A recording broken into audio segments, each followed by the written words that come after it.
Alright, so in this video, we're going to talk about the brachial plexus. It's a super important plexus, so let's go ahead and get started. So first we're going to go through the topography, just talk a little bit about which nerves feed into the brachial plexus. Then after that, we're going to make this as easy as possible to understand and remember. We're going to draw the general outline first.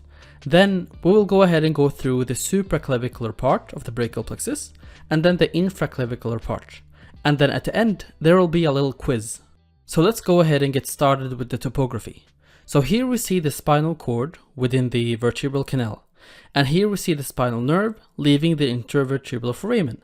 So there will be one spinal nerve leaving on each side. They're paired.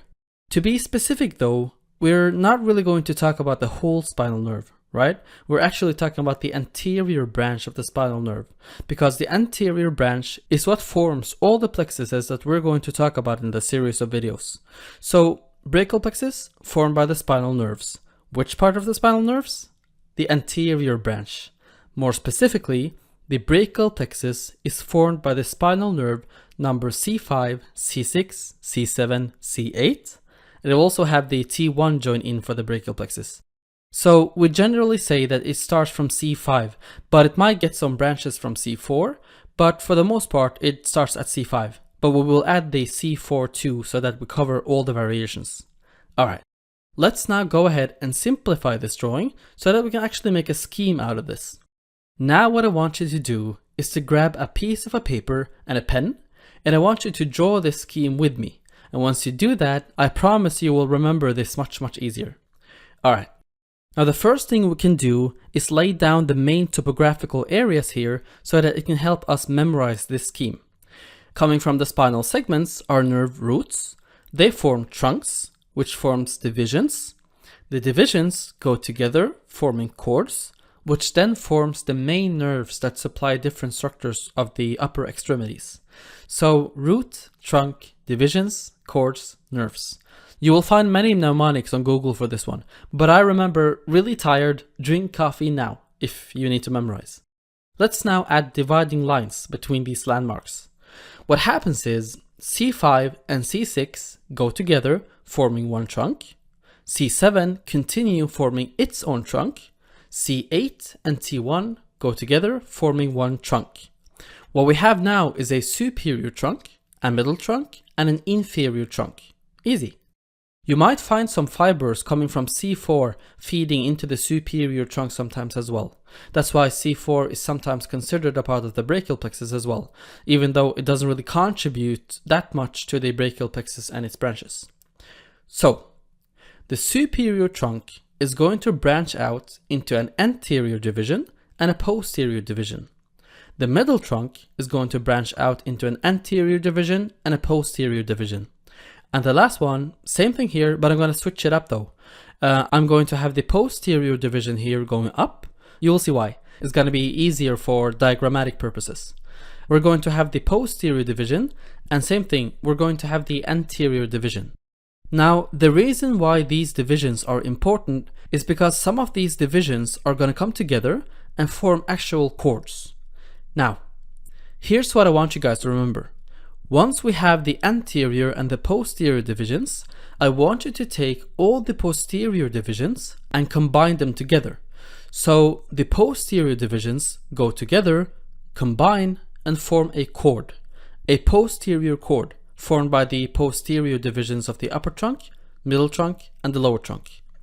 The anterior divisions of the upper trunk and the middle trunk are going to combine and form the lateral cord, while the anterior division of the inferior trunk is going to go alone and form the medial cord of the brachial plexus, traversing on the medial side of the forearm. Now, the main nerves that the brachial plexus is going to form are the musculocutaneous nerve, axillary nerve, radial nerve, median nerve, and the ulnar nerve. The lateral cord give a branch forming the musculocutaneous nerve. The medial cord will give a branch going to the ulnar nerve. Ulnar bone, remember it's on the same side as your pinky. It's medial, so ulnar nerve goes on the medial side. Posterior cord will split, giving off the radial nerve and the axillary nerve. Now, last one here, we got the median nerve here. The median nerve is going to be formed by the branches coming from the lateral cord and the medial cord. Now, that is going to give us the basic structure of our brachial plexus here. Now, the next thing I want to do before I go through all the muscular supply of those nerves is I want to cover some small branches first. Of C5 root, there's a branch, and this guy is going to go to some special muscles here. This nerve is a dorsal scapular nerve.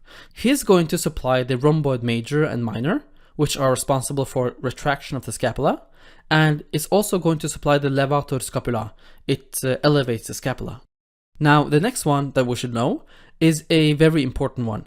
It's a nerve that's going to come from C5, and on its way down, it will pick up a branch from C6, and it's going to pick up a branch from C7. This nerve is called the long thoracic nerve. It's going to supply the serratus anterior, which help retract the scapula. Next one is a suprascapular nerve coming off the superior trunk. It's going to supply the supraspinatus, which performs weak abduction of the arm, and another one which is going to be below the spine of the scapula, called the infraspinatus, which help with lateral rotation at the shoulder joint. Alright, so that is the suprascapular. Now, there's another one coming off the superior trunk, called the subclavian nerve. Now, can you guess which muscle this one goes to? It's going to go to the subclavius muscle, and the subclavius is important for being able to depress the clavicle. Alright, awesome, let's keep going. As we go down here, we're going to come to the cords. Now, the lateral cord is going to give off a nerve, and this guy is called the lateral pectoral nerve. The lateral pectoral nerve is going to supply the pectoralis major. Now, the posterior cord has a couple of branches that come off here too. Now, the posterior cord has 3 branches. We've got the upper subscapular nerve and the lower subscapular nerve. The upper subscapular nerve is going to supply what muscle? The subscapularis. Now, what does the subscapularis do? Well, based upon its origin and insertion, he helps to be able to cause internal rotation of the scapula. The lower subscapular nerve is going to supply 2 muscles. It's going to supply the subscapularis, but it's also going to supply another muscle called the teres major, causing extension, abduction, and inner rotation at the shoulder joint. The middle branch is called the thoracodorsal nerve. He's going to go to the latissimus dorsi. Now, the latissimus dorsi has exactly the same function as the teres major. It helps to be able to extend at the shoulder joint, medially rotate the shoulder joint, and adduct at the shoulder joint. Alright guys, we are so close. Let's go to the medial cord now. The medial cord has 3 branches. Okay, so remember the lateral cord has the lateral pectoral nerve. So this one should have the medial pectoral nerve. It's also going to have the medial cutaneous nerve of the arm, and the last one is going to be the medial cutaneous nerve of the forearm. Now, the medial pectoral nerve, what does it supply? The medial pectoral nerve is actually going to supply the pectoralis major and the pectoralis minor. Now that begs the question, what is the differences between those 2 muscles? The pectoralis major, he performs flexion at the shoulder joint, medial rotation at the shoulder joint, and adduction at the shoulder joint. The pectoralis minor is specific for protraction of the scapula. So these are going to be supplied by that nerve. The medial nerve of the arm is going to supply more of the posterior and the medial surface of the brachial region. The medial cutaneous nerve of the forearm is going to supply it a little bit anteriorly and then go distally to supply the antebrachium. So medial brachial cutaneous is going to be more posteriorly and medially, and the medial antebrachial cutaneous is going to be more anteriorly and down to the forearm. So now, we covered all of those minor small nerves. So now, let's shade this diagram in gray. There's a concept that most people use to divide the branches coming off the brachial plexus, and that is all the nerves you see here highlighted in yellow, those nerves are called the supraclavicular part of the brachial plexus. Whereas the nerves highlighted here in orange are called the infraclavicular part of the brachial plexus. We've gone through the supraclavicular part of the brachial plexus, which are all of these muscular branches coming off here, coming off the roots of the brachial plexus, the trunk, and the cords. Let's now do the infraclavicular nerves of the brachial plexus, the main nerves, the big boys here, that innervates most of the actual arm. Let's just start off at the top. Musculocutaneous nerve. Where does it go? The musculocutaneous nerve will mainly pass between the biceps brachii and the brachialis, and its terminal branch run on the lateral aspect of the forearm. Now, the musculocutaneous nerve has two branches, so it's always good to know for these big ones. They have a cutaneous branch and they have a motor branch. So let's go ahead and say we first talk about the cutaneous branch. The cutaneous branch is pretty easy. The cutaneous branch of the musculocutaneous nerve is going to be the lateral forearm. So it supplies primarily the lateral forearm where the terminal branches are. It picks up the touch and the pain and temperature of the lateral forearm. The motor branch is going to supply the anterior compartment of the arm. So three muscles. One is the coracobrachialis, which flexes and adducts at the shoulder joint. Another one is the brachialis, which flexes at the elbow joint. And the last one is the biceps brachii, which is both the short and the long head, which flexes the elbow joint, but it can also supinate the palm. So that's that one. Next, we have the axillary nerve. You know, it actually runs through a space around the shoulder joint. It's called the quadrangular space. And then it ends up on the posterior side of the surgical neck of the humerus. And what it does is that it has two branches. Again, it has a cutaneous branch, which supplies a patch of the skin on the posterior and the lateral surface of the deltoid. The motor branch is going to supply two muscles. It is going to supply the deltoid muscle and the teres minor. So the deltoid muscle, what can it do? It has a bunch of different functions. Well, technically, it has three major functions because you have the anterior, the lateral, and the posterior fibers. Anterior fibers can help with flexion at the shoulder joint. Lateral fibers help with abduction of the shoulder joint. And the posterior fibers can help with extension at the shoulder joint. The teres minor helps with external rotation at the shoulder joint. So that is the axillary nerve. Now we come to the radial nerve. The radial nerve has so many different structures that it can supply. But first, how does the radial nerve go? The radial nerve spirals down the radial canal on the posterior surface of the humerus together with the deep brachial artery and vein. Then it perforates the lateral intermuscular septum to enter the anterior compartment of the arm, where it then travels between the brachialis and the brachia radialis. Then it runs through the cubital fossa, where it divides into superficial and deep branches. They will become important in a minute, but the deep branch enters the dorsal forearm, and the superficial branch runs together with the radial artery and veins to the radial fossa, where it divides into somatosensory branches for the dorsum of the hand. Alright, so that was the course. Let's first do the cutaneous and then the muscular branches. The cutaneous branch supplies a good portion of our arm, a very, very large portion. So they say that it generally supplies the posterior and the lateral surface of the upper limbs through the posterior cutaneous nerve of the arm and the forearms. Again, on its way down, it's going to divide, and this is at the elbow region.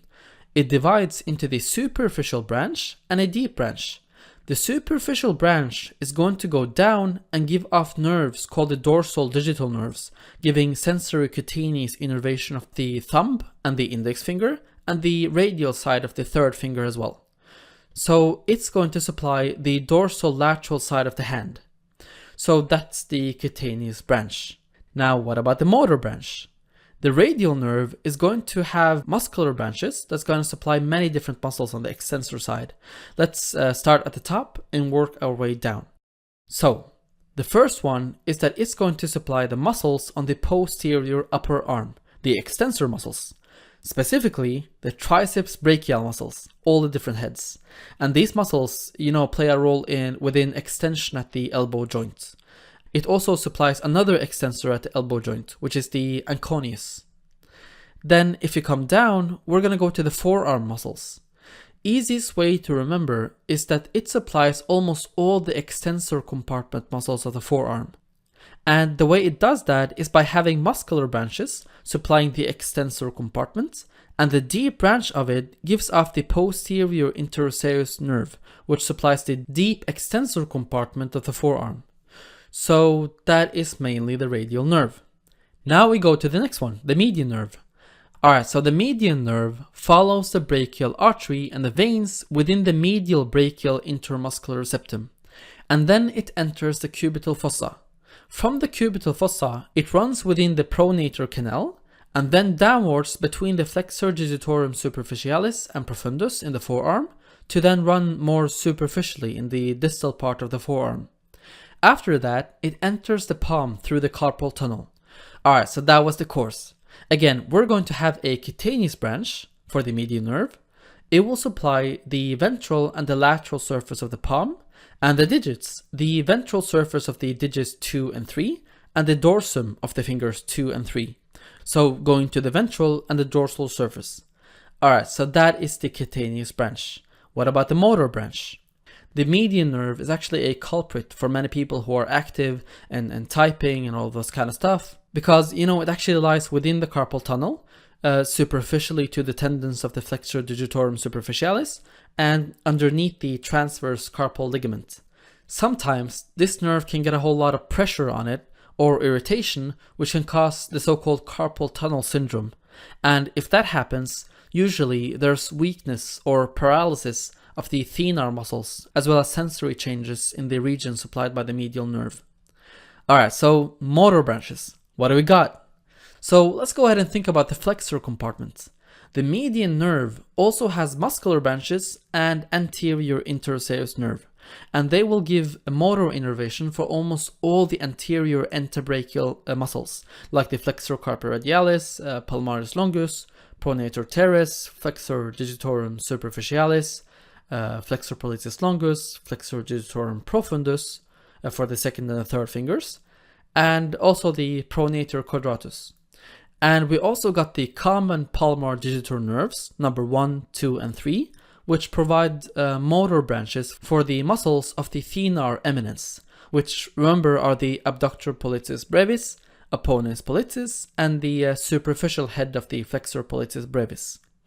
It also gives off motor branches for the first and the second lumbricals, and it also splits into the proper palmar digital nerves, which innervate the skin of the digits 1 and 3 and the radial side of the fourth digit, and reach the distal phalanges on both the palmar and the dorsal sides. Alright, let's come to the last one, the ulnar nerve. The ulnar nerve, alright, so course, how does it travel? It travels in the medial brachial intermuscular septum, then it passes through the groove of the ulnar nerve behind the medial epicondyle of the humerus, which is actually where it's only covered by fascia and skin. That is why it hurts so much when you hit the medial side of the elbow. After the medial epicondyle of the humerus, it passes through the cubital canal and enters the palm via the ulnar canal. Alright, innervations. Again, it has a cutaneous branch and a motor branch. Thankfully, this one doesn't have a lot of muscles. The cutaneous branch is actually pretty easy. So think about it like this. Okay, so this is the hand. Anatomical side, this is the ulnar side, the pinky side. If you think about it, this whole side was supplied already. So the ventral 2/3 and the dorsal 2/3 of the hand. So what's left? The ventral medial 1/3 of the hand and the dorsal medial 1/3 of the hand. That's it. Now we come to the motor branches. The ulnar nerve has muscular branches in the forearm, and they provide motor innervation for the flexor carpi ulnaris and the part of the flexor digitorum profundus that acts on the fourth and the fifth digit. When the ulnar nerve goes through the ulnar canal, it then divides into two branches. A superficial branch that travels in the palm of the hand. This one is mostly a sensory branch, giving off a common and a proper palmar digital nerves that provide sensory innervation for the fifth and the ulnar side of the fourth finger. But it do have a motor branch that innervates the palmaris brevis as well. The deep branch of the ulnar nerve innervates all the hypothenar muscles, palmar and the dorsal interossei, lumbricals number 3 and 4, adductor pollicis, and the deep head of the flexor pollicis brevis. Alright guys, so that pretty much covers the brachial plexus. Now what I want to do is change all the labels with numbers and sort them out in a table. And here is where this video gets scary. I am going to make all of these labels disappear, and can you, from the beginning, tell me what is the name of number 1? What is the name of number 2? Where does number 3 go? And so on. If you can do that, then you've probably got a good grasp of this topic. There you have it, my friends. Thank you so much for watching another one of my videos. If you enjoyed, learned something from it, please remember to like, comment your favorite moment, subscribe, turn on those notifications. If you are looking for other ways to support, go ahead and check out the link in the description box. Have fun, y'all. Peace.